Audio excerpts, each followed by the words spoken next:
इस वक्त एक बड़ी खबर आ रही है राजधानी दिल्ली में, जिस तरह की सियासी चाल चली जा रही है दोनों ही लोगों की ओर से, लेकिन बड़ी खबर आ रही है ममता बनर्जी को लेकर। आपको बताते चले, कांग्रेस पार्टी पर ममता बनर्जी ने दीदी ने एक बार फिर से वार किया है। एक तरफ इंडिया गठबंधन में बीजेपी को हराने की बात कही जाती है, तो वहीं दूसरी तरफ देखिए आपस में किस तरह से यहां पर एक दूसरे पर वार पलटवार का दौर जारी है।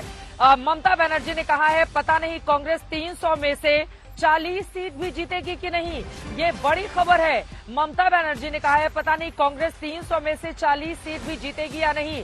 कांग्रेस को इतना अहंकार क्यों है, ये पूछ रही हैं ममता बनर्जी। हिम्मत है तो बनारस में बीजेपी को हराओ, यानी कि ममता दीदी सीधे ललकार रही हैं कांग्रेस पार्टी को कि अगर हिम्मत है तो बनारस में जाकर बीजेपी को हराइए। जहां जीतते थे वहां भी कांग्रेस हारती गई, यानी कि एक तरह से अमेठी का लेकर यहां पर तंज कसते हुए ममता बनर्जी दिखाई दे रही हैं। तो कुल मिलाकर इंडिया गठबंधन जो बड़े जोर शोर से अपनी आजमाइश कर रहा था भारतीय जनता पार्टी के सामने, पटना से शुरू हुई थी कहानी, पटना में जाकर खत्म हो गई। वहीं पश्चिम बंगाल में आपको बताते चले कि इस तरह की स्थिति बनी हुई है। आज ही बंगाल से राहुल गांधी की न्याय यात्रा झारखंड में घुसी है, और जैसे ही झारखंड में एंट्री करते हैं राहुल गांधी, आप जरा सोचिए ममता बनर्जी की ओर से किस तरह के शब्दों का इस्तेमाल करके कहा जा रहा है कांग्रेस पार्टी में इतनी ज्यादा अहंकार आखिर क्यों है। उनका बयान सुना देते हैं, उसके बाद चर्चा में आगे बढ़ेंगे।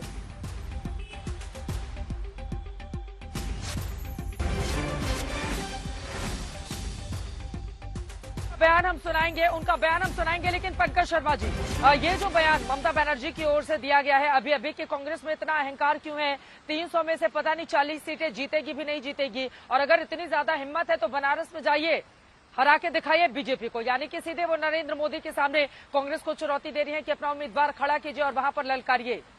तो अब तो ये सिर्फ टॉवल ऐसा लग रहा है कि इंडिया गठबंधन में ही शुरू हो गया है। पंकज जी, अब जब लोकतंत्र के जो व्यापक हित हैं उनकी अनदेखी करके कुछ लोग अपने जो छोटी छोटी आकांक्षाएं हैं, अपने जो छोटे छोटे स्वार्थ हैं, उनकी वजह से इस तरह की बयानबाजी कर रहे हैं, तो इसको दुर्भाग्य माना जाएगा। मैं तो शुरू से कह रहा हूं कि अगर इंडिया समूह के राजनीतिक दलों ने पूरी संजीदगी और जिम्मेदारी से काम नहीं लिया तो नरेंद्र भाई मोदी को चुनौती देना कोई आसान काम नहीं है।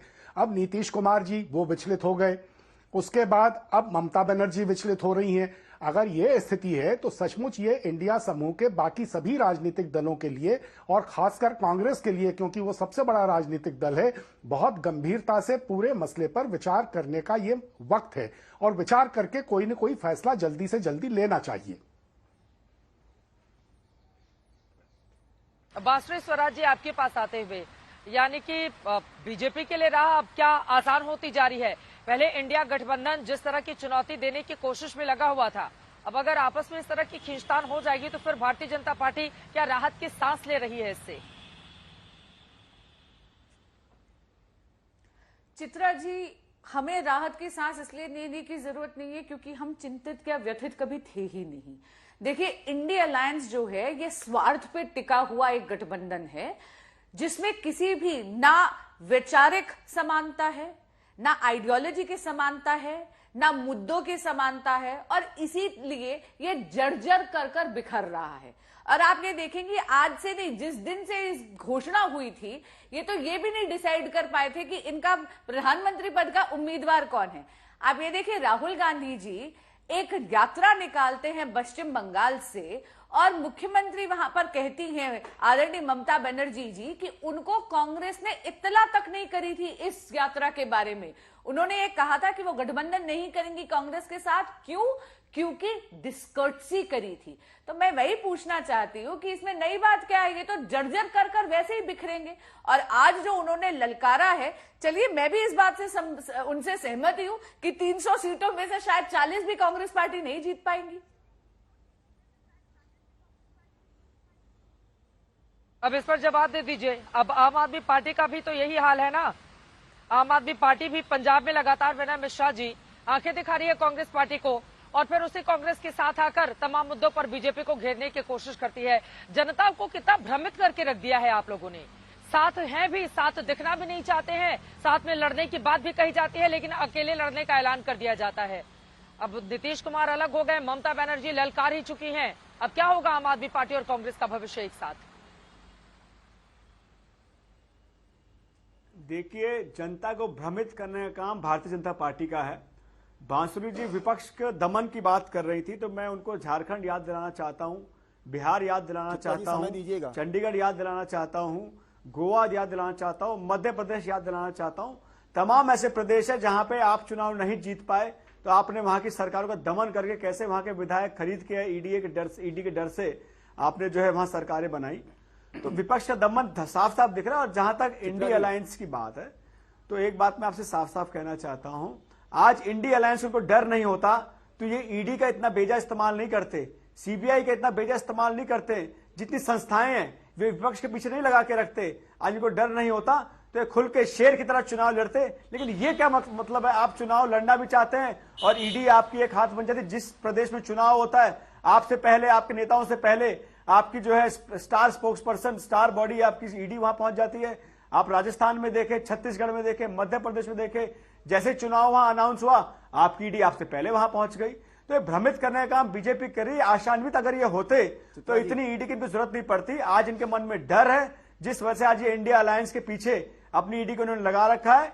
इंडिया अलायंस बिल्कुल इंटैक्ट है और आप देखेंगे दिल्ली में कांग्रेस और आम आदमी पार्टी मिलकर चुनाव लड़ेगी और एक बहुत मजबूती से चुनाव लड़ेगी और भारतीय जनता पार्टी को नीतीश कुमार जी किस तरह से अलग हो गए। उन्होंने ही आप लोगों को एकजुट करने का काम किया था ना। दिल्ली में आकर अरविंद केजरीवाल से भी मुलाकात की थी कि कांग्रेस के साथ जाएंगे। उधर पश्चिम बंगाल में दीदी अब जिस तरह के तेवर दिखा रही हैं, आप जरा सोचिए उनके बयान का जनता में क्या असर होगा जब वो ये बोलेंगे कि 300 में से 40 सीटें भी जीत पाएगी कांग्रेस या नहीं जीत पाएगी। तो फिर कहां इंडिया अलायंस और कहां वो बीजेपी को हराने का दम अब भर पाएगा। जल्दी से एक लाइन में, उसके बाद विशाल जी क्लोजिंग कमेंट आपसे लूंगी। देखिए, आ रही विशाल दीदी का अपना मत है। दीदी ने क्या कहा, या तो ये तो टीएमसी के स्पोक्स पर्सन इसका जवाब दे सकते हैं। लेकिन जहां तक नीतीश कुमार जी की बात है, तो आप सिर्फ नीतीश कुमार जी की बात क्यों करती हैं? आप बीजेपी की बात भी करें। बीजेपी अगर वहां चुनाव जीत रही होती तो ये छोड़ देती नीतीश कुमार जी को। कहते हैं हम अकेले चुनाव लड़ेंगे, लेकिन इनको दिखता है कि अकेले चुनाव जीत नहीं सकते, इसलिए नीतीश जी को भी इन्होंने अपने साथ जोड़ लिया। पलटू नीतीश कुमार अगर है तो पलटू भारतीय जनता पार्टी भी है। ठीक है। चित्रा जी, मैं यहाँ पे एक बात ऐड करना चाहूंगा कि ये गठबंधन नहीं है, ये वास्तव में मिक्सचर ऑफ अपोजिट है। यहाँ पे सबकी अपनी अपनी अवसरवादिता है और इस अवसरवादिता में कौन आगे निकल जाए इसकी लड़ाई है। पहली बात, ना तो कोई समानता है ना कोई मुद्दे हैं और इनका एक ही लक्ष्य है, ये के प्रकार आदरणीय प्रधानमंत्री श्री नरेंद्र मोदी जी को तीसरी बार प्रधानमंत्री बनने से रोकना, जो कि संभव ही नहीं है।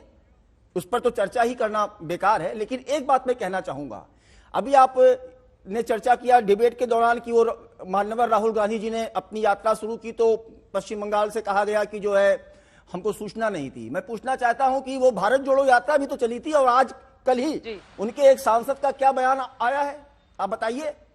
किस प्रकार का कर्नाटक से है ना, वो क्या बयान दिए हैं। ठीक है, तो कुल मिलाकर तू डाल मैं पात ये वाली पॉलिटिक्स चल रही है। 2024 की राजनीति परवान ले रही है। 2 महीने के बाद लोकसभा चुनावों के लिए तारीखें भी सामने आ जाएंगी, लेकिन इन सब के बीच अपने अपने मुद्दे हैं। एक तरफ दिल्ली में दंगल जारी है आम आदमी पार्टी और अरविंद केजरीवाल की पार्टी के बीच, तो वहीं दूसरी तरफ इंडिया अलायंस में अगर सहयोगी दल ही एक दूसरे के खिलाफ इस तरह के बयान देंगे तो फिर उनका सियासी भविष्य क्या होगा, अब इसका फैसला आप जनता को करना है।